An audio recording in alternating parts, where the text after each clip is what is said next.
Okay, guys, we're here. We got stuff going on.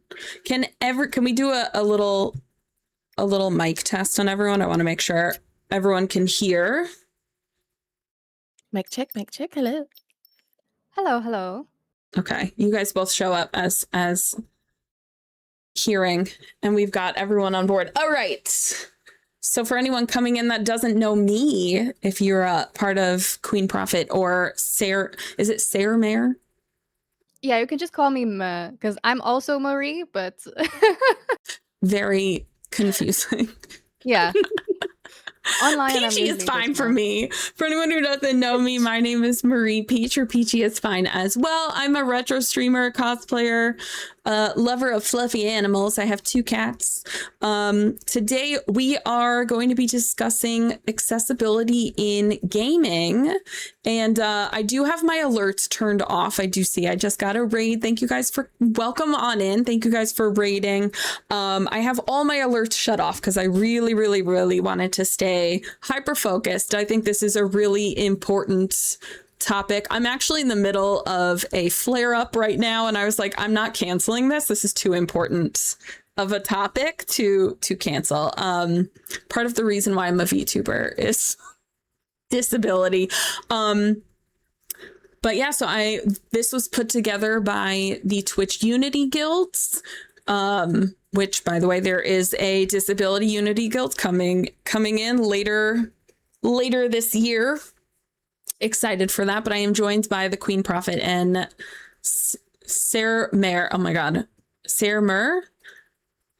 I'm gonna make you pronounce that yourself, but if you guys want to introduce yourselves, Mer is fine. Okay. I have your names underneath, but if you guys want to introduce yourselves, feel free. Okay. Well, my name is TheQueenProphyte. I'm mostly known for playing Souls-like RPGs, Metroidvanias, and story-rich games. We love Persona, and right now we're on a cozy kick, so we're having like a lot of cozy gameplay happening at the moment. Like, I loved Cat Secretary. That was super adorable. Had some Palia. And I have another game that I'm playing later, and it's kind of reminds me of Blueprints. So I'm really excited about that one too. Nice. Hello. I'm Ma, or Saermer is my username.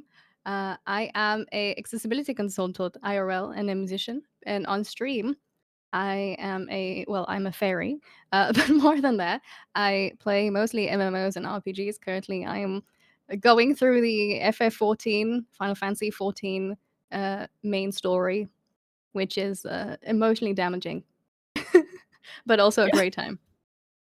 I just started Final Fantasy 14. Oh, wow. Yeah, so I'm brand new. Welcome. It hasn't been damaging yet. Oh. I'm too early in. I'm like level 15. I'm a baby. I forgot to mention, because like Mara was like, you're an accessibility consultant. I would love to do that because I am an occupational therapist. Forgot to mention that. Perfect. I'm boring. I'm an accountant. Oh. Yeah, I'm an accountant. I'm not, my full-time day job is not helping anyone in this topic. But it's great. I've been wanting to get into that, so I would love to pick your brain on that at some point. Yeah, of course. I mean, I started doing it in my own business, so it's it's a slowly building business, but it's really nice to be able to combine both the life of video games and for like the digital world in general with accessibility. Yes. Nice. All right, so we have been discussing for the last couple of days the kinds of questions topics we wanted to discuss, questions we wanted to ask ourselves. If anyone has questions in chat, please feel free to ask them. I'm just kind of keeping a list of them, and then we'll get to them at the end of stream. Want to make sure we get all. It's also possible our talking points will answer your questions, but feel free to ask questions if you have them, and then we'll just save them for after. So our first question was, have you noticed, since we all play very different games on stream, have you noticed any accessibility issues when looking at the content that you primarily stream? Anything that goes, man, this would be better if we had XYZ? Okay. So I also do YouTube, and I was doing a recording for Poppy's Playtime. And one issue I do have with certain first person games is I get motion sick. So Mm-hmm. sometimes a way to reduce that is to reduce like bobbing, any type Motion of like, blur. yeah, stuff like that. I think I could get rid of motion blur, but it was like bobbing. There's a lot of bobbing, and it just like Yeah. did not help. And it doesn't help that I have like a fairly large monitor in front of me too. But oh my gosh, I was just like, oh my, I wish I could turn the bobbing off. Why can't I turn the bobbing off? Some games do allow you to turn it off. Yeah. But that one in particular was just a bit of a struggle for me. Yeah. I feel like that's in the same line of like weapon sway, which I always turn off. In first person, it's always first person games. But if you have like a gun and you're running and it just starts swinging in I'm like, this hurts my face. Stop. I am very susceptible to vertigo, so I have very similar issues with that as well. Yeah, I Right. highly relate to that. I've recently started playing one of the games I recently started playing on stream. You start the game. I will not mention which game, but I started the game and then immediately you're kind of thrown into the game. There's no guidance whatsoever, which Mm. I think is nice to have the option to just be thrown into a world, but when you're getting into a very complicated role-playing game that has very delicate um, understanding of what you have to do, and then it just puts you in the game with full on the max level gear, all the spells you need, just everything. It throws you into it, and there's no guidance. It's And then giving I think Baldur's Gate 3. It's giving Elden Rings, giving Baldur's Gate. Like, you need to send it me is. this game. I kind of want to see this. It was indeed Baldur's Gate, and I come from a it was D&D Baldur's Gate background. 3.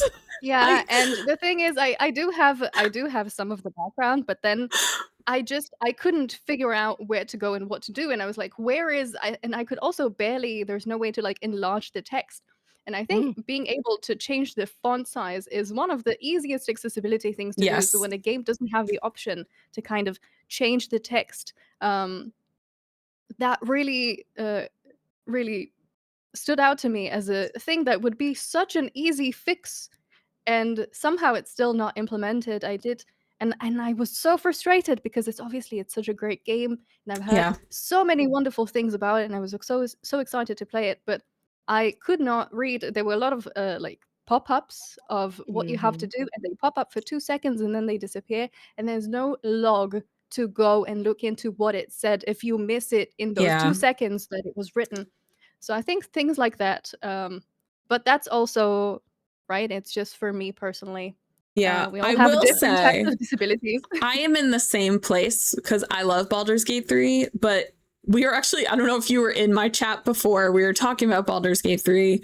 There are several UI mods where you can fix the font. And I had it fixed to like a legible, like a dyslexia friendly font because I have ADHD. This is brilliant. I have ADHD, and dyslexia font is very helpful in keeping your eye on the same text line. Mhm. So I prefer the dyslexia friendly fonts. But yeah, I literally had so many UI mods on my Baldur's Gate 3 file just so I could expand the toolbars, change the font because it's like kind of an old Englishy sort of font, which is not really easy to read when you have like a wall of text. So it was like an easier font, a larger font. Yeah, I had a lot of UI mods in Baldur's Gate 3. So like thankfully the community saw a need and filled the need. But yeah, I feel like that's something that should just be baked in from the Yeah, jump. exactly. Because I feel like the developers, they obviously tried to do accessibility. They have, I think, some of the best motion accessibility for people with limited mobility. The game is fully mapped for all sorts of controllers that are accessible for people with physical disabilities. So it's obvious that the devs cared. It's just that there was a certain point where the accessibility stopped. Yeah. I know there's also an issue, for example, with the color blindness mode, that it does not work for color blindness, even though it Oh. exists. So I feel like there's obvious want, there's obvious Intention. attempt to do it, an intention from the developers, but it's just not fully there. And I wish they would insist on actually fixing those things and not just rely on the community to develop mods. I think that's something that just across the board, it would be really great if developers, especially for such big games, because with the smaller games, we can't really, right? If it's 1 or 2 developers, they can try their best, but they won't have the ability to do massive testing. But for games of this size, I think it would be really nice if they actually make the attempt to make the games accessible. Especially Right, a game that is especially- so text heavy. Really, very, very. Like there is voice acting, but it's not that much voice acting. A lot of all of your decisions are based on the ability to read what things do. Mhm. You know, if you have advantage or disadvantage doing things, like being able to read the text. There's a lot of different places to look at text. So being able to read it is really important. Kind of the main thing you have to do Yeah. for a lot of the game. Yeah, I feel like that's also the accessibility feature devs usually focus on is like font size of font, especially when it comes to subtitles. So for Right, they tend to me, focus on subtitles with those. so for me, I mostly play retro games. One thing about retro games is they are the most inaccessible things I've ever played in my entire life. So my general rule on stream is I only play games that are 20 plus years older. So 2006 and earlier. Those games largely don't have voice acting, which means they're all text-based. I play a lot of RPGs, so they're all text-based. It being text-based is okay because I am sitting there reading every line of text to my viewers. So I fill in that need where it's missing. But I've also shelved, there's one particular game that was like a fan favorite. Everyone wanted me to play it, and I shelved it after a day because I couldn't read the text. The background that the text was sitting on was checkered, like pixel checkered, and I couldn't read the text. For anyone wondering, that game is Secret of Mana, which is like it's a Final Fantasy spin-off game that is now a whole series. Oh, that's such a shame. The Mana series. Yeah, it's a hugely popular. And after a day, I was like, guys, I can't read this. I literally can't. And I had to I shelved it after a day of streaming it. I was like, this is just and it was like the Switch version. It was like it was the Switch version. It's ported over to Switch. Like you guys didn't fix that. Like you didn't see a jarring problem with that. Gosh. So yeah, but I mean these are things that I've just gotten used to. Accessibility in retro games, it's like non-existent. Control schemes are very weird. So when I go game to game, I don't have that muscle memory where now we kind of have this like unspoken rule of what buttons are supposed to do what in a new game. In old games, it was the Wild West. They were just doing whatever they wanted.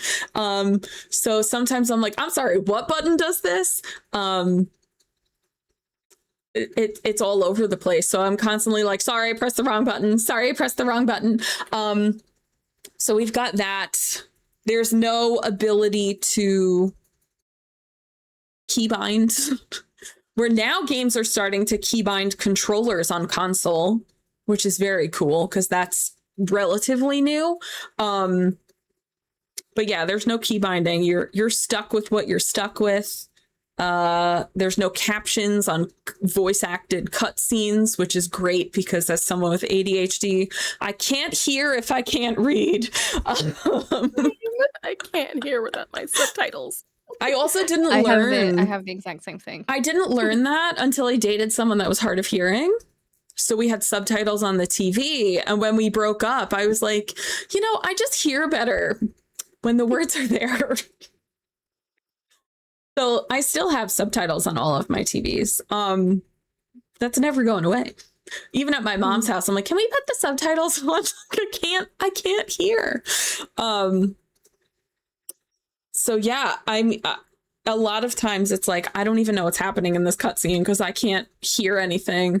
The sound mixing is not well done a lot of times on those too. Like the background music will be 10 times louder than the dialogue. And I'm like, what's happening here?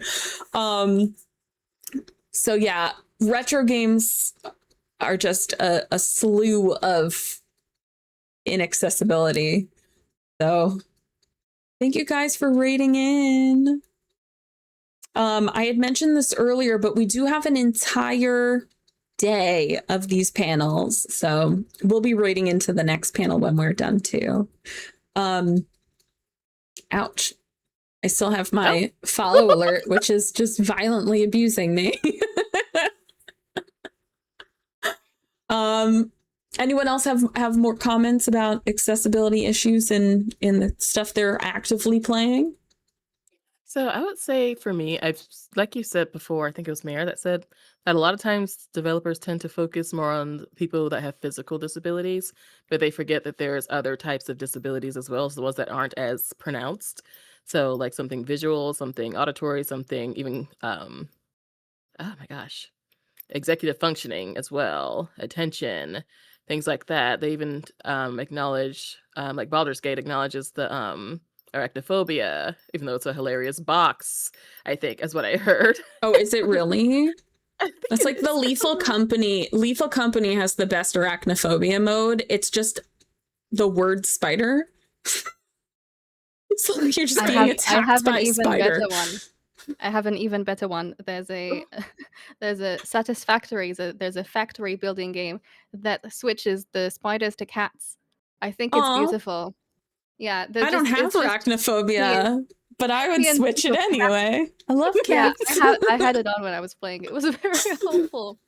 But I do want to say on that topic that I think the fact that there is accessibility now for games for people with physical disabilities is something that we wouldn't even think of, let's say, 5 years ago. That is something that is relatively new, and it has a lot to do with people doing a lot of advocacy with organizations trying to make developers actually do it. And I think that is wonderful. And we should keep on doing that and explain to developers that, hey, there's a wide range of disabilities. It's great that you're learning about certain types of disabilities. You should expand to understand the different types of disabilities instead of just focusing on one type.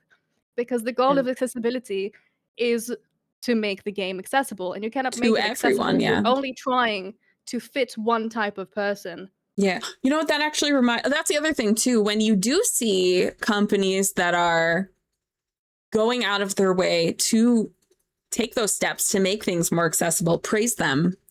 I will say, because you just mentioned swapping to cats, the game House Flipper, which is my cozy go-to game, you're cleaning a house and then you are redecorating it. So one of the things that can happen is there's roaches and you vacuum them all up, but you can toggle them off and it's broken glass instead. So it's just like glass shards that you vacuum up instead of creepy crawly cockroaches everywhere. I think it also becomes complicated depending on what the game is. So sometimes you can't really just asset swap. Yeah. So it's not even like about the access. It's more in line with the accessibility as a whole. Like say for a FromSoft game, like I think to keep the difficulty of the game itself, there are certain things that they cannot add, but like things that I like to see in a game that requires a lot of exploration, a lot of things in the background, I like to see things like a highlighted item that lets me know I can pick it up. Or especially the ones that are color coded, like it tells me, oh, I'm stealing this, or oh, this is a helpful item. This is a magic item. Oh, Skyrim. Coded like that. Skyrim, when things are red, and I'm like, well, is no one looking? So like things like that can be added for like visual attention issues. Again, because of that standard that most people know, green means go ahead and pick it up, or blue tends to mean magical things, yellow tends to mean something helpful. Um, red means usually don't touch unless somebody's not looking. Yeah, so if they're color So- coding that like these are Right. the things, these are the colors to look out for, this is what these mean, then you can Mhm. carry that through the rest of the game. Right, but then it's like it's a hard game. So like to the extent that they can go in terms of like executive functioning isn't that far. Like they're not really gonna hold your hand with telling you what to do unless you're listening. So then you can like I don't remember if in Elden Ring you can mess with the text. I don't think you can unless you mod it. Usually with subtitles they allow you to like increase it or decrease it, add a background. I love to see a background. The background, oh my god, the high contrast, please. I don't Yes, remember I love what to see game stuff like that. oh yes I do. It was Ghostwire Tokyo. Ooh. And very fun game, but again, I'm a subtitle girl. I put the subtitles on large, and I swear I was that gif of what's his face with the paper, like just squinting. I could at large, I was like, this is so tiny that I was playing it on my Steam Deck. I needed to dock it and play it on my 65-inch TV because it was the only way I could read the subtitles. At large, it was so small. And I was like, who's reading seen that this? I'm like, too. I'm on a tiny screen. Please. That's such a repeated issue. Though I will Yoshi say is for pretty. Elden Ring, I have another thing that really bothered me with that game and that's there's no pause button. Oh, That's- yeah, that's not a if you're Souls paused. It's a problem. single player game. For single player games, there really is no reason in my mind to not That's- have a pause button because there's obviously a difference between multiplayer games and single player games in the Yeah. types of accessibility you can have because you cannot have a pause button in a multiplayer game, right? But for single player games, He has the a thing against pause buttons. I don't Yeah, know why he that's has a thing every against that. Souls game, and most Souls likes don't have pause buttons, and it which really is awful. like it really I will share a bit about myself. I have Crohn's disease. Sometimes I need to take a break. Sometimes I need to take an immediate break. I cannot, you Right. know, my community on Twitch, they know that sometimes I have to take a, a quick break. I cannot play games like this. I have to say it's quite with multiplayer games we manage, you know, we plan ahead.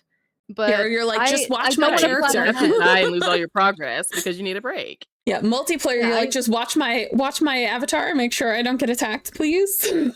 Yeah, but also on multiplayer, you can kind of plan like, okay, I will go into this instance, I will go into this fight once I know that I have these Right. 30 minutes that I don't need a break, that I can plan ahead. But for single player games, what is the to me It's it just part makes of no the sense. torture. Yeah. Yeah. No, I agree on that. The no pause. I do remember.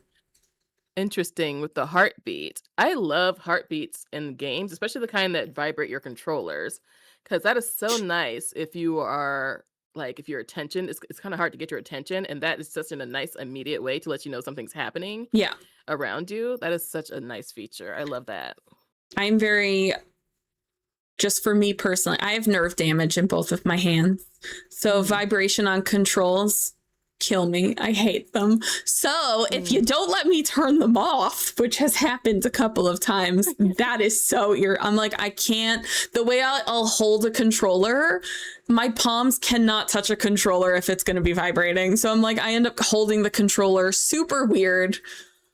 So yeah, it's a great See, that's cue, also important. but let me off. turn it off. I think accessibility options should be optional. That's the art where something could help someone. I want it to be available, but I don't want it to be mandatory. There's plenty of people that are like, I hate subtitles. Let them turn them off. Imagine who that psychopath is. It'll never be me. But especially if characters have accents. And I'm like, I don't know what you just said. Yeah, and I mean, essentially, it's about choice, right? Yeah, you don't have choice. to use the accessibility. It's just good that it's there. Yeah, and it can help people that don't have disabilities either. For whatever they need. But yeah, I have met people that go, I hate subtitles. They should be able to turn them off. I want the option to have them there, but not everyone should be forced to use them. Everyone should be able to customize things like that. I will say the one company I actually really want to praise, because I think they've always been a little bit ahead of the curve when it comes to accessibility, and their most recent release, I spent 1 hour in accessibility menus, customizing my menus, and that's Ubisoft has always been ahead of the curve, but Assassin's Creed Black Flag Resynced, they had like 8 individual pages of accessibility options. The subtitle and like text options alone were a whole page. Changing font, changing size. Do you want the speaker's name on there? Do you want sound effects listed? Do you want directional cues on your screen for where the person who's speaking is standing? It was so many options, and my first hour of the game was going through menus. And then also like HUD, because any kind of sandbox game, you have a million icons on the map. So you could default which icons you wanted to display. Default, you could always toggle them on later on. How you wanted things displayed on the HUD, where you wanted things displayed on the HUD. Just so many options. I was like, this is actually overwhelming how many things I could alter to make my game experience better. That's the most I've ever seen in accessibility. They also had like 6 different color blindness options. It was wild seeing that many options for that many. Yeah, and I'm not used to seeing such a robust list of options. And then they also, you could keybind. I'm playing the game actively right now on PS5. You could keybind on a PS5 your controllers however you want your control scheme to be, which was really interesting. Yeah. This is going into our next topic, but there is something about having so many accessibility options. Like when you actually get to the game, the developers do have to make sure that that they're not adding too many options and just about the right amount, because when you're also trying to cater to people with cognitive disabilities, having a very overwhelming set of options and that you can toggle and change everything. Yeah, they were laid out. There should also be some sort of I want very detailed, small, like it was set up that way. Yeah, okay, so that's really good. Yeah. Because the ideal is that they have some sort of base to where it starts, and from there you can tweak things. But that you don't have to manually select everything. Right, so they had, the way it was set up, they had like subtitles. Do you want to turn subtitles on? Yes, no. Do you want to show? And then they had maybe 5 things, but then they had advanced. And when you clicked advanced was when it opened the full menu, could change font, change location. Right. So they did the same thing with colorblind mode. Do you want colorblind mode on? If it's toggled to off, you didn't even see the details because you don't need it. If you don't want it, you don't need to see how deep it goes. Obviously, I looked at it because I like looking at this stuff. But yeah, so at the start, it's very like basic, but as you toggle things on, they kind of just ask you more information. And then they had a full the advanced menu was like every single option for that section all at once. And really good. And the other thing, because I get really annoyed when this isn't here, if I'm toggling different options, can I get a preview of what that looks like? Nothing's more annoying than they're like, here's this, changing the font, but there's no preview for what that font is before I choose it. So they had the preview on the right as you're toggling through different things. So you could see in real time what that affects, what that option looks like in the game. So that was helpful too. That is really good. Yeah. Especially with visual changes. Yeah. Like, I don't, is this a good change? I don't know. Like, you need to let me know what that Like, looks I know like. my game has like super high contrast and upside down, and I don't know what I did. Yeah. And then you're like, man, how do I get back to that menu to fix that thing? Okay. Do we want to go to the next question? We spent so much time on that question. Yeah. All Should right. we maybe see if there's any questions before we continue to the next topic? Sure. Does should we anyone leave that to have? the end? I was thinking we could leave it to the end just to see, because it's possible we're going to answer a question someone might have as we continue. True. So I think we a little bit covered this, so we might want to go into further detail, but there are 4 types of accessibility: motor, cognitive, vision, and hearing. Why do you feel it's important for game developers to consider each category when making a game? I think we all kind of agree that accessibility is making a game for everyone. So even, like I said, I'm not colorblind. I still looked at the colorblind options because I wanted to see what they were. What if I'm like, hey, this game's really great, I want my colorblind friend to play it? You know, I think games should be available and accessible to as many people as possible. So for me, that's what it is, right? Yeah, I think essentially the philosophy of accessibility and what it means is we're doing things to make sure as many people as possible can access this media, this information. So we have laws and regulations about things that are not entertainment, about things that are needed for day-to-day life. But essentially, we also want these things in media, in leisure. So I think that's what it means, really. We just want to have the widest variety because each disabled person has a different type of disability, has different difficulties, and can have more than one. And the only way to actually make game accessible is to really consider all types of disabilities, even if it's not fully accessible to each type of disability. Even just trying can go a really long way.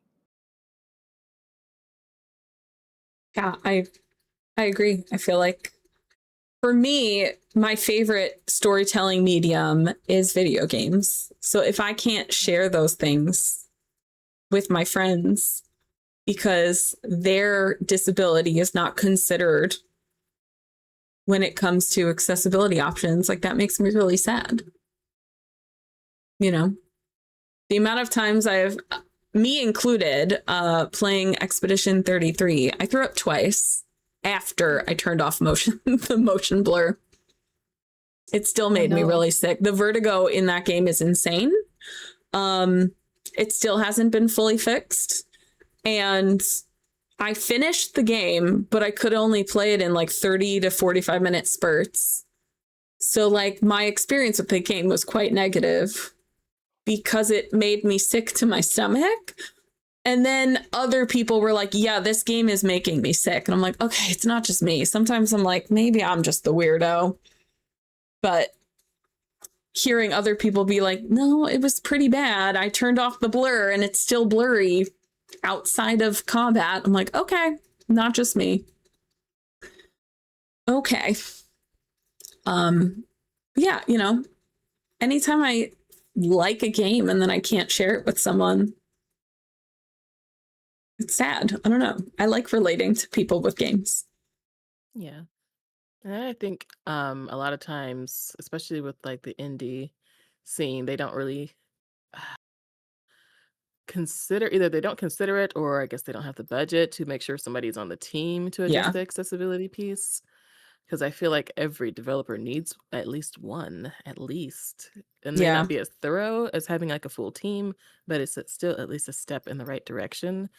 And even if it's just like the basics of key binding, subtitles, some issues like with font sizes, changing that, Mhm. like things like that should definitely be a standard. Yeah. At least, and then you can have menus like with what Ubisoft tends to do, and having that extra, because that extra I get, you need just a team. Ubisoft to do has a that. million people. Yeah, Right. it's So, like, definitely a you're manpower massive. thing. Yeah. But Yeah, indie teams but, like, might the have three, you know. basics, font size, that shouldn't be anything that to take too much time to, like, put throughout the game a few times to just change it. It's just a I can imagine it's just like an overlay of some sort. Yeah. But yeah, even if, like, I know that some indie devs like to go with, like, the retro look, and sometimes it's kinda hard to make retro accessible. Like, I that's hard, but I know what is it? Is it Chilla's Art? I don't remember if it's Chilla's Art specifically, but, where you can turn off that VHS feature, Oh, and it is makes it it like a cleaner. staticky filter? Yeah, it's like I a hate retro TV kinda I look. I tend to hate have the to turn that static off. filter. I Like, hate I it. just recently played Akamantu. That game was so hard for me to look at for, Yeah. like, the first 20 minutes, 'cause you can't change anything. The You issue cannot change with a thing. the issue with like the filters that to make it look more retro is that retro games on original hardware, the pixels were designed specifically to be displayed on a CRT because the way CRT Mhm. TVs work, it kind of blurred the pixel and it made it look more smooth. They're trying to like overcompensate and make it look like that, but on your regular traditional LCD screen, it doesn't actually look the same. It's quite jarring. I really, really dislike those like scanline filters. I do not think they're Mhm. doing anyone any favors. It They're not. doesn't look it doesn't function the same as a CRT. I've never seen a convincing CRT filter. Literally, they Right. they are blurry and it makes it actually more difficult to look at. So if you want to have the option to turn it on, sure, but please don't make that your default. Please. It's not good. It messes with my eyes. I definitely know exactly what you're talking about.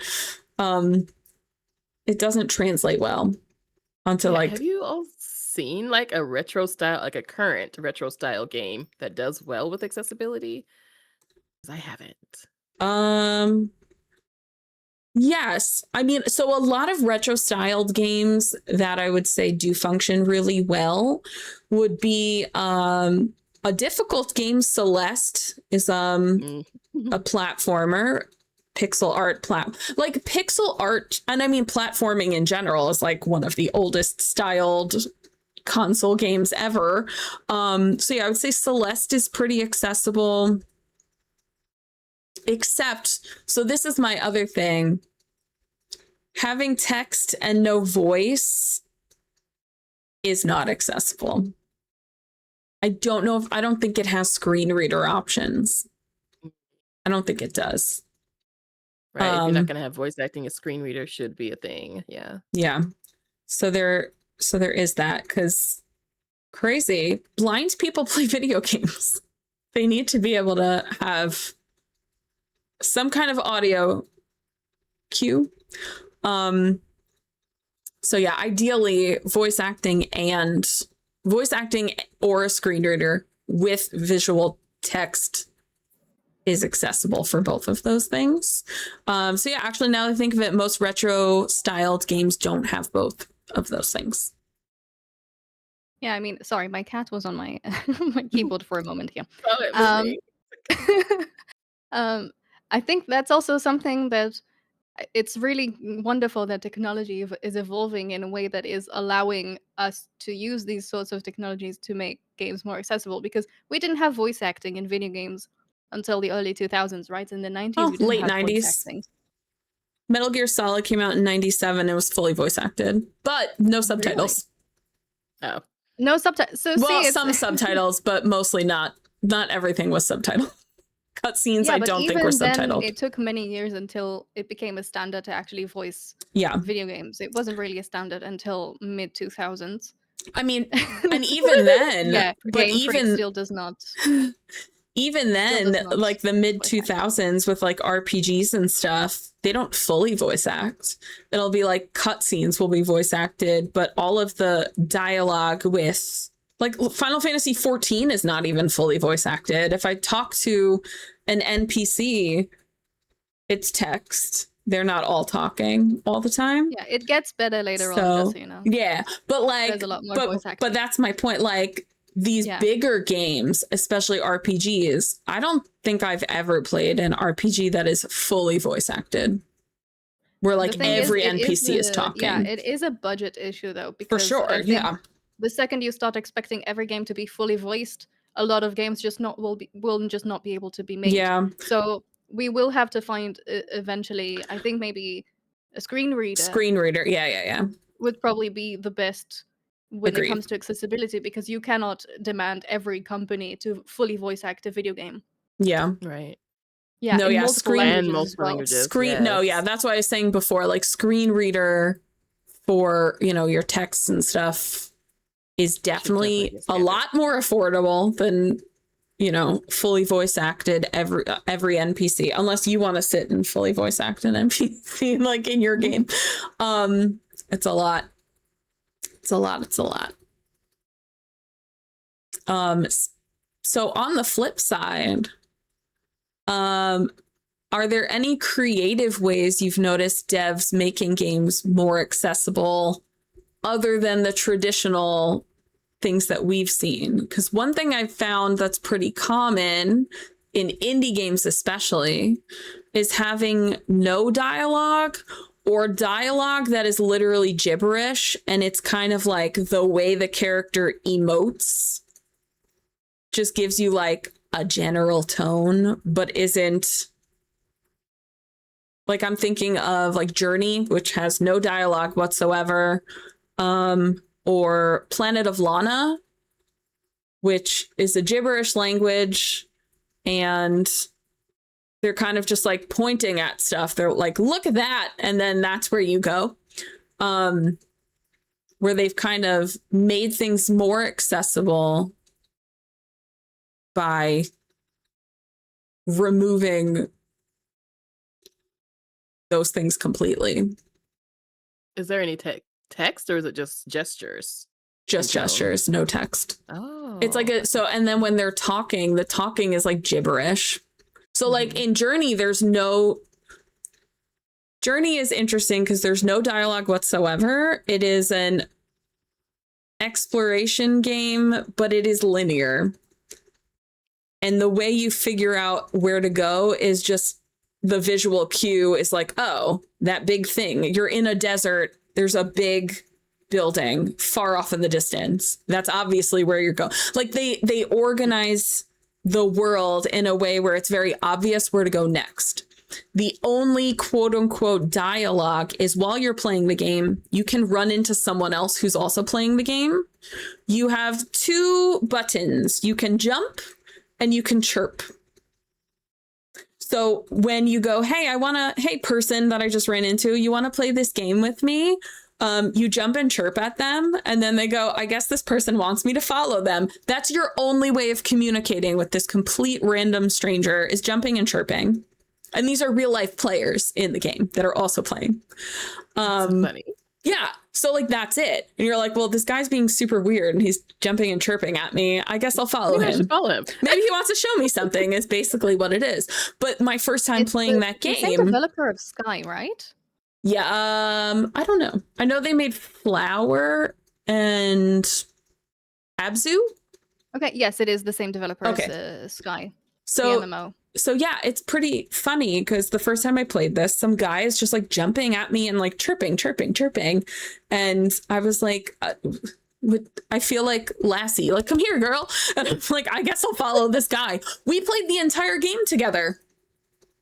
And that's just how we spoke. We were just jumping and chirping at each other to be like, come with me over here. So by eliminating all of the traditional accessibility things, it somehow made it more accessible by removing the need for the other things, which I thought was interesting. And then Planet of Lana is all like visual cue. It's a side-scrolling puzzle platformer. So it's all visual cues on like which direction you need to go. And the language, when people are talking to each other, it's just like blah, blah, blah, blah. and that's the language. It's gibberish. So it's really like the tone of their voice is you're like, that person's asking a question, and then they'll maybe point at something. So it's again like eliminating, like almost eliminating the accessibility makes it more accessible because we're all on the same playing field of like assuming I think I know, like we're interpreting based on what we're looking at. Yeah, I mean, this plays into cognitive accessibility, right? Yeah. The more you eliminate, the more friendly you become to people who struggle with a overload of information. Right. And it's kind of putting everyone on the same level by removing those things. We're all playing on like base level accessibility. That's such an interesting find. Isn't that interesting? Like the idea of like removing options somehow makes it actually more accessible, where a traditional game, that's the complete opposite. Yeah, sometimes it's like less that is simplicity. More. Yeah. So I always thought I always pay attention. A lot of indie studios have been doing that. Plus it's cheaper because you're not paying for a million voice actors. It's like usually like 3 people just going blah, blah, blah, blah. Like Animal Crossing voices, basically. Yeah, a lot of times with them is like if they'll have like that language thing, like where they just have like the gibberish language, they'll have like text with it, and then they still end up having to like figure out the text situation. But if you just have it like was it gibberish and gestures, then it's like okay, there's no so text. Just off of, like, so inference. Yeah, so Planet of Lana has no text at all. It's literally just like pointing. Sometimes it'll have a text bubble, but it'll be like symbol, like it's not a language, like it'll just be like weird symbols, and then you're like, what? Oh, or like pictures. I've seen that before, where it's like pictures of something happening. Yeah, or like a picture to be like, this is where you go next. Mm-hmm. And then you're like, oh, big mountain. Okay, we have to find the big mountain, something like that. But yeah, I find that I actually really like those because it also just leaves so much up to interpretation. So it kind of changes the story depending on who's playing. Like people are interpreting things differently, which I think is just nice for critical thinking. Kind of, you could deep dive in there, which is a nice little extra feature. Anything else? My brain is going blank. I can't think of anything. Yeah, I think now maybe would be a good time to ask chat if Oh they yeah, want we have like to 10 minutes share. left. Yeah, does anyone have any questions? Or also creative accessibility features in games, or just things in video games that help them with issues, whether they're disability related or just personal issues that they struggle with in video games. Yeah. Or if anyone has seen like an accessibility issue that they've been like, oh, what's that? And then it ends up going like, oh, wait, that's super helpful. Actually, I like that. Thank you. That was me with the dyslexia font. Because I don't have dyslexia, and then I learned, hey, this works for ADHD. I can read so much faster.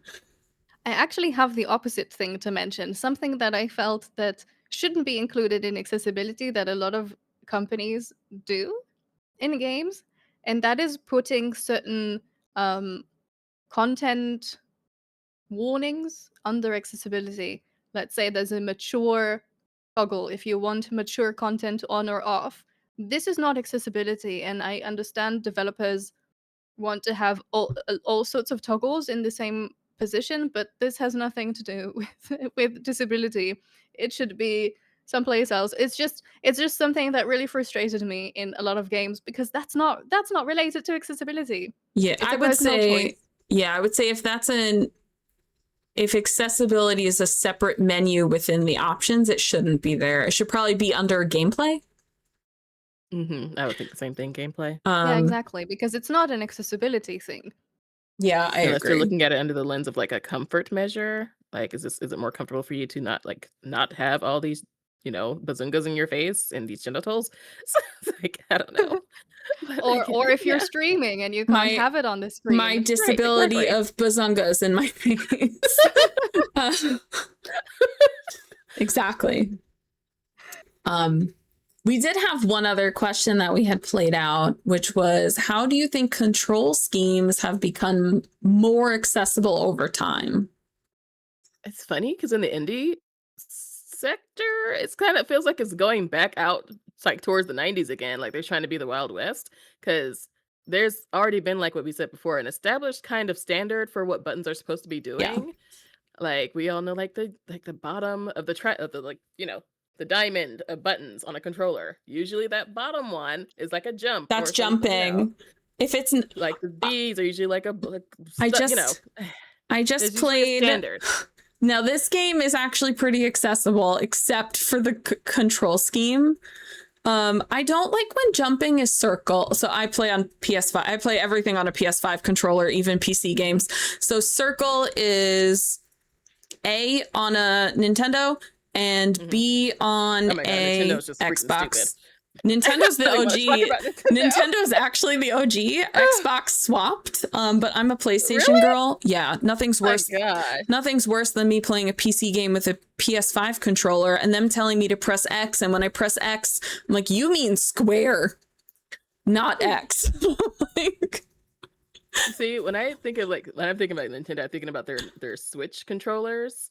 Like I think about like their GameCube stuff. Oh, the Switch controller GameCube threw me off so badly. So with the exception of GameCube, because GameCube's right button layout is a circle with 3 buttons around it, so it's very confusing. With the exception of GameCube, Nintendo has had completely consistent controls since the NES, where it goes BA, and then Super Nintendo they added. I gotta look it up. Yeah, so it's been consistent. So the NES and the Game Boy only had 2 buttons, so it was B and then A. And then Super Nintendo was when they added the top 2, the XY, and it's YX. They are consistent. So like they are the original, but I also agree that I want to jump with the bottom button and not that right button. That right button's awful. I've also played games where jump is the top button. Y'all stop it. That doesn't As even long make as sense you can for me to change it, actually do this. Right. But as long as you can change it, it's not really an issue, right? I think Most on console, Nintendo, Change it! on Nintendo doesn't let you change it on anything. But most consoles don't let you change button mapping that's true. on console game. Or they'll change it for you and like assume what you might want it to be. They'll have like a full layout swap. Yeah. I also think if my attack and heavy attack are right button or right trigger and block is not left button, I'm going to 1v1 the devs. Like, what do you mean? Like, I'm like, if I'm attacking with the right button, the right trigger and button, why is the left bumper not block? Left bumper should always be block if right bumper is attack. That is just how my brain functions. But I will say all the Souls games play like that. So they're correct. But yeah, anytime I'm like, ugh, what is this control scheme? Like, there's 4 control schemes that are, I feel like, generally acceptable. And then you'll play a game that's like, we've decided to not look at any of those. And I'm like, oh, thank you. Different. Yeah. Nobody asked you that. Just make it the same, please. So, and it's funny because I usually play 2 different games each week. Like, I play mostly RPGs or action adventures, so they're long. They take me multiple streams to do, but I'll be playing 2 at a time throughout the week. So when I swap from one game to the other one, I'm like, I have to relearn. I'm like, hold on, what does this button do? What is this button? Like, I have to relearn the control scheme because I was used to the other one, and we are not subscribed because I'm playing retro games. We're not subscribing to any rules. So it's a bit frustrating. That's very frustrating. Yeah, though one positive thing about Nintendo though, and that is something that goes, it's only the originals, it's not really for games that are imported to Switch or to Nintendo consoles, but the fact that they've had the same games for many years with similar controls, that in itself is accessibility as well. It creates this sort of system that is familiar and you get familiar with it over time. So even if there's one thing that is more difficult for you, the second you get used to it in one game, the next game will already be easier for you to play. So that Right. is also one thing that is accessibility in a way. Right. And then maybe they'll add one feature. So then you only have to learn the one new feature because everything else Exactly. is ingrained, intuitive. Yeah, fully agree. I will say too, not even just within the same like IPs with Nintendo, but Nintendo IPs across the board tend to be the same control schemes. With a few exceptions, but for the most part, like they keep it pretty on brand. So even if you're playing a completely different Nintendo game, it's still a similar game control scheme from like maybe Mario. It'll be like mostly the same. So yeah, I agree that that's building into that as well. It's not funny because I feel like some people would just be like, "Oh, that's just lazy design." No, No. it's actually pretty accessible. Listen, if it's not broke, don't fix it. Fix it. Leave it alone. Yeah, I will say also from the perspective of trying to compare, let's say we're comparing web accessibility to video game accessibility. For web accessibility, you have very strict rules on what counts as accessible for websites. And web developers know they have strict rules to follow to make sure that that the website is accessible. There's different rules to it. You can have minimum accessibility, you can have maximum accessibility. So let's say certain let's say governmental entities, they have to have their max level of accessibility, but private companies can have the like smaller level of accessibility.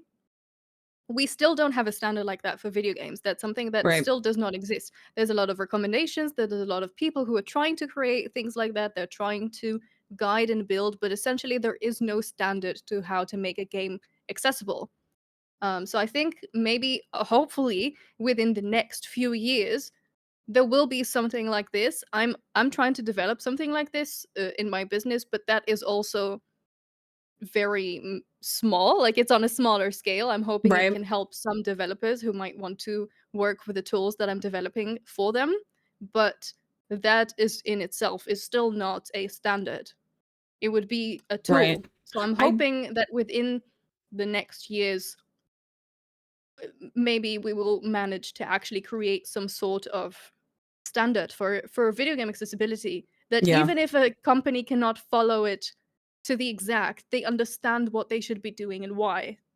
Yeah, I did share in our chat, there is like a list of guidelines and it gets pretty extensive. So I'll just share the basics I'm going to put it in chat for anyone that wants to look at it. Wow, amazing. Thank you for not copying the link. Computer's doing whatever it feels like. Copy link. Thank you. But yeah, that's game accessibility guidelines. That's the basic rundown. If you look at the non-basic, it is 10 times longer. It explains each individual like subcategory. But that is showing the 4 different types of accessibility. It's showing what it entails. And I will say one thing that I found very disappointing. I'm a big Reddit lurker when it comes to the gaming sphere. And there's nothing more. I follow like the indie dev subreddits. There's nothing more disappointing than when I see a post of someone going like, is it really important to do this and this to be accessible? Is it worth it? And so it's upsetting because, like, why do you not think we are viable consumers? And you're like weighing whether or not our money is worth it. So usually and then they'll get defensive when people answer. So when I see that, I will go to their Steam page and I will hit ignore. So I never buy their game because I don't want to give you money. I think that's just so awful. to be like, Right. why is it worth it for people to want to play my game? What do you mean? So, Though I will say I think a lot of it comes from just not understanding the situation because yeah, we all only have our own experiences. We only know our own lives. And a lot of times developers don't really understand the importance of certain aspects. So I do understand them asking. I think it's agreed. really nice Just if people are asking, nicely fine. explaining to them. If they're being mean about it, if they're being It's that rude, if part. they're dismissing, then Mhm. absolutely that's an issue. But as long as they're asking, even if it's questions that are uncomfortable for us, I know for me, a lot of times when I'm being asked about accessibility, sometimes it makes me uncomfortable because I don't want to be. I don't want to be in the position where I'm forced to explain why I need a certain Right. accommodation. But at the same time, it is important to explain it because we cannot expect everyone to just understand our difficulties without. So that it's sort of a balance. Yeah, no, I feel like asking the question is fine, especially if they're like, listen, I have very specific, like I have a very low amount of resources I can spend on this. Like, what are the most important things I should focus on? But I've seen so many times when they're like, why is this even worth it? And someone will have this really well thought out, detailed response. And then their response is like defensive and rude. And I'm like, okay, well, now I don't like, why do you even ask at this point? And like, I've seen that where it's just like the response is so aggressive and like, well, it's not worth it to me.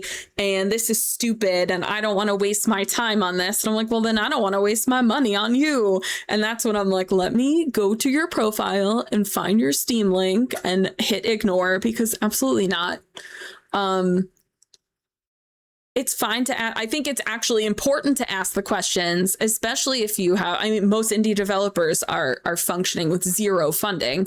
So, I mean, asking like, hey, I can't do all of this accessibility, but where should I put my main focus? Like, what's the most important stuff? I think that's a valid question. Like, unfortunately, I can't help everyone, but what can I do to help as many people like as quickly as possible kind of thing. I think that's valid.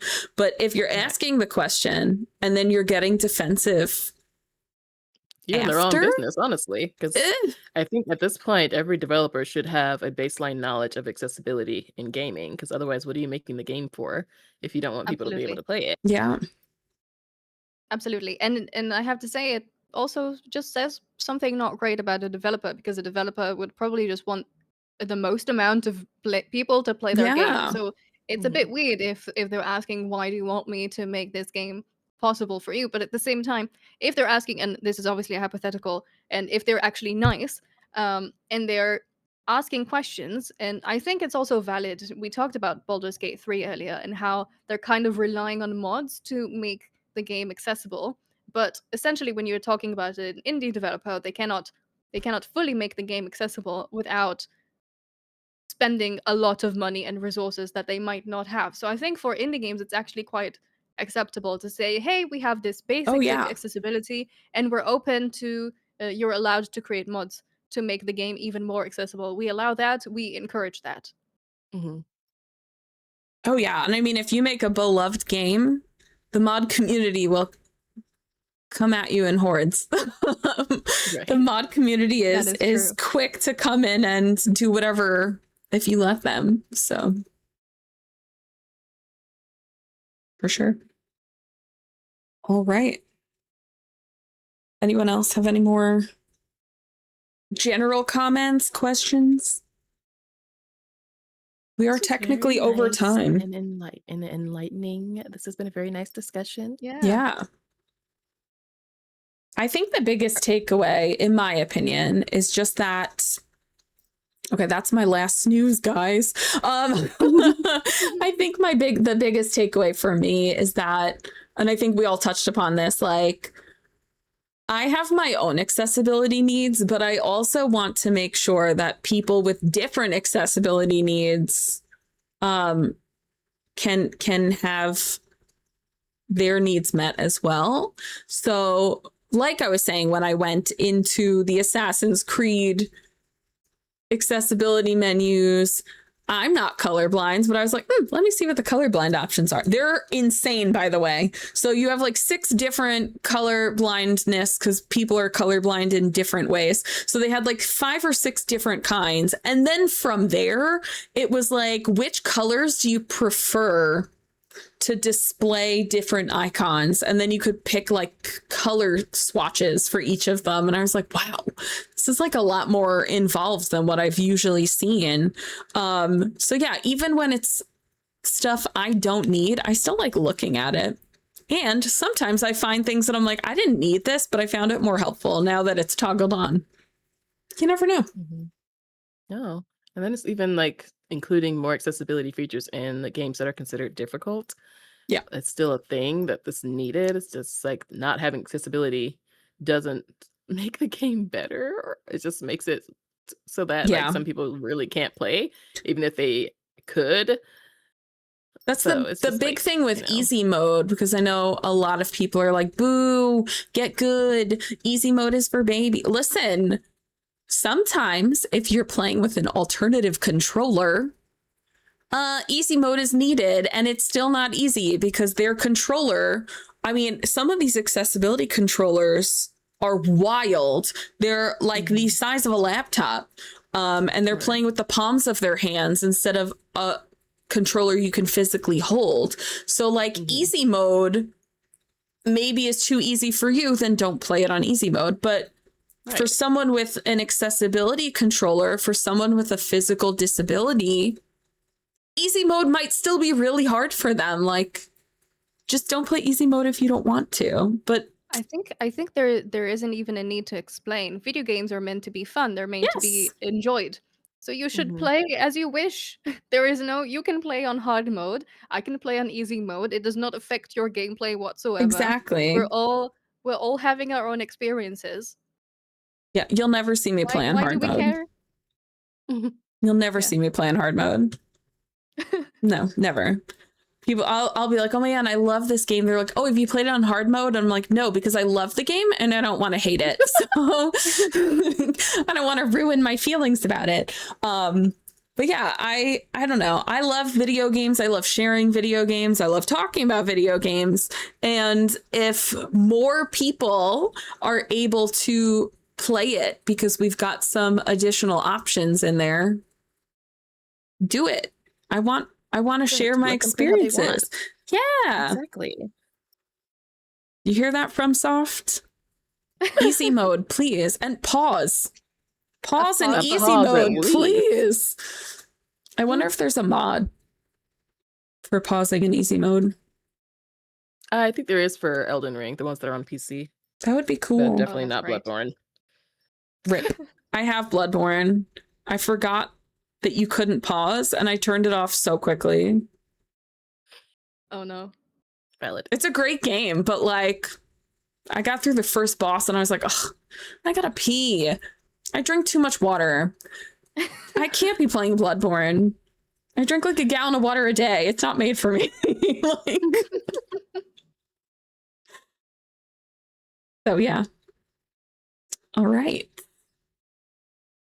I have to get up out of here and prepare for another session I have. Okay. Do we really quickly, for anyone who came in late, do we want to reintroduce ourselves? Maybe a little outro? What are we working on? Anything we want to promote? Sure. So again, I'm the TheQueenProphyte. I usually play Souls-likes, RPGs, Metroidvanias, and story-rich games.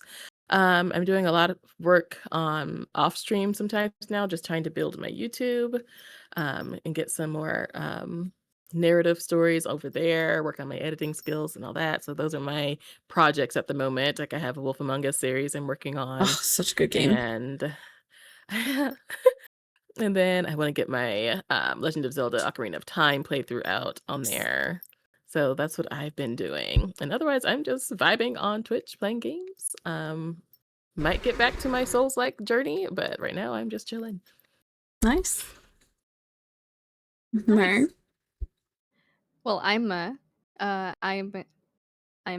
little fairy on Twitch, and IRL I'm a musician and also a accessibility specialist / consultant for all types of digital things like websites and applications and video games as well. Yeah, mostly I'm streaming mostly currently. I'm mostly playing Final Fantasy 14. Nice. If I'm being really honest, every time I say variety and then I realize that's a lie. So yeah, mostly MMOs and RPGs and mostly Final Fantasy 14 right now. I'm going through the main story. And I'm always happy to talk about accessibility, always happy to talk whether it's good or bad. We need to have the space to talk about these things. So I'm always very happy to talk about that, or music, or anything else. Yeah. And thank you so much for hosting. Oh, thank you. Yes, Quick question. absolutely. What class and race are we playing in 14? Oh, I'm an Elizin. Nice. I'm an elf. Beautiful. Of course. I just All started right. I just started with a Lalafell and I made it as short as Adorable. humanly possible. Oh my gosh. So that's so I'm funny. just- Lalafell are wonderful. I'm just the Where babiest. did you start?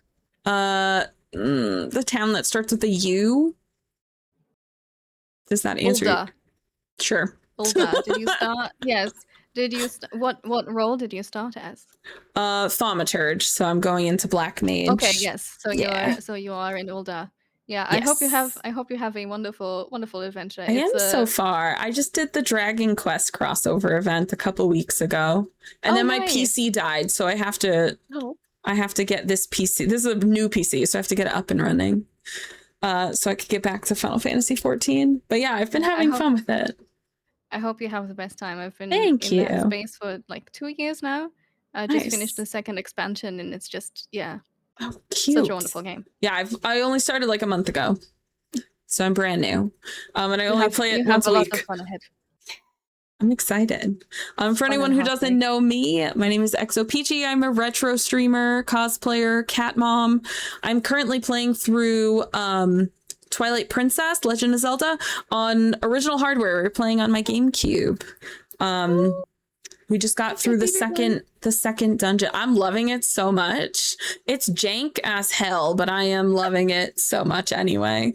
I also make I make fun of every single game I play, and I always have to preface when new people come in that I like the game. I just also like making fun of them. Every game I've ever played is like super corny, and I like to point it out and make jokes. Because it's Twilight Princess, all of my live alerts have been crossover memes of the Twilight movies. Sorry, but I'm a millennial and I am cringe. So that's what I've been doing. But yeah, I've been really liking Twilight Princess. But yeah, I mostly play RPGs and action adventures. Big on story. I think storytelling through video games is incredible. But yeah, thank you for joining me. Thank you to the Twitch Unity Guilds. I think it was Marjorie, Creative Desires, that actually thought up this little brainchild event. We're going to be raiding into the panel that started like 15 minutes ago, which is actually disabled VTubers. We're going to raid into my friend Tiffany, who I've known since before either of us were on Twitch. We met through cosplay like 15 years ago. So let me make sure she's actually streaming. I think she's streaming. So yeah, we're gonna raid into Tiffany. Also for my community, she's because it's on a different window. She's a Skies of Arcadia lover, which is my favorite video game of all time. So that is actually how we initially bonded. But yeah, so I'm gonna raid out. Please enjoy. So it's Lizzie Hatter. Who I've spoken to before. Lizzie Hatter, Tiffany, and Lady Oro are streaming. So we're gonna raid into them. I had such a great time. Thank you guys so much for joining, and for hanging out with us. So I'm gonna go to my ending screen. I do have a raid message. They gave us a little raid message. If everyone wants to copy that. And then we're going to raid over to them. And for anyone who wants to hang out with me, my next stream is tomorrow at 7 p.m. Eastern. We are actually raising money for National Children's Alliance every day this week. Been a fun time. So, right. That is it for me. I hope you guys had a great time. I also have a short when's our next stream for disability? Yeah, I have a disability Pride Month event going on right now. Gorge. It's going up until the end of July. We're fundraising for my new rollator. I'm a mobility aid user and I need a Oh, new one. nice. So we're Nice. fundraising through Twitch, and it's been a lovely month. There's lots of fun rewards, and it's been really nice. This almost the end of the month. Yeah. And when Next I know stream it's should be last on week. Tuesday. So when is Yeah, your it's the last week. next? When is your My next next stream? would be on Tuesday. Okay. Okay. Queen, when is your next stream? Yours as well. Actually, like in 15 minutes. Oh, there we go. Normally I'm on Tuesdays and She's like, I gotta Saturdays. go, actually. All right. Oh, true. You're at another panel. Okay. All right. We're gonna head out, but thank you guys so much for hanging out. And I hope to see you guys next time. Copy that raid message. I'm gonna get that started right now. Yes. Goodbye, everyone. Bye. Bye. Thank you so much.